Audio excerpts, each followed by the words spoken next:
Welcome to this week's edition of the Selma Sun Spotlight, shining the light on Selma and Dallas County. I'm Cindy Fisher, publisher of the Selma Sun. And I'm Todd Prater, staff writer for the Selma Sun.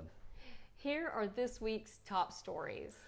The Dallas County Courthouse Annex got a new name. It's now the Chestnut Jr. and Bruce C. Boynton Judicial Building.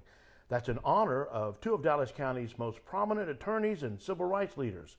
During the unveiling ceremony held Tuesday the 14th on Church Street, Probate Judge Jimmy Nunn told the crowd the resolution to change the name was one of the very first things that this new county commission did when they took office.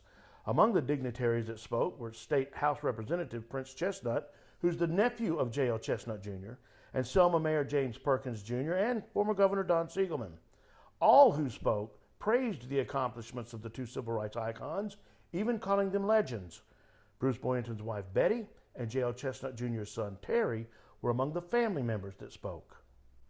The Rotary Club of Selma honored fallen officer Marquise Moore with a thank you lunch for first responders and frontline COVID workers on Monday at Cornerstone Presbyterian Church.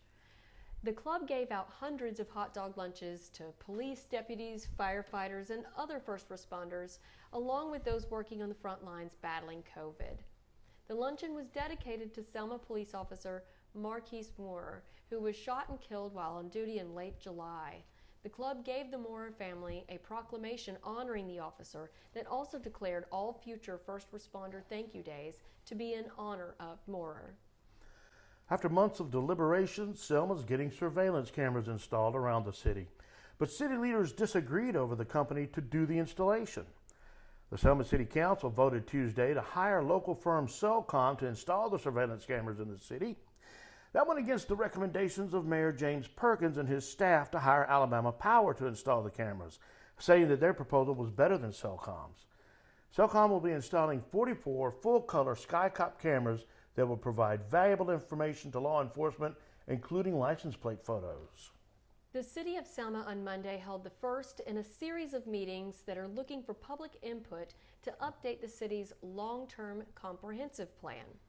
Selma Mayor James Perkins told citizens on Zoom and Facebook Live that the city made a pretty good 25-year comprehensive plan in 2009, but he wants to get more public input and come out with a modified 2030 version of the plan that can be implemented.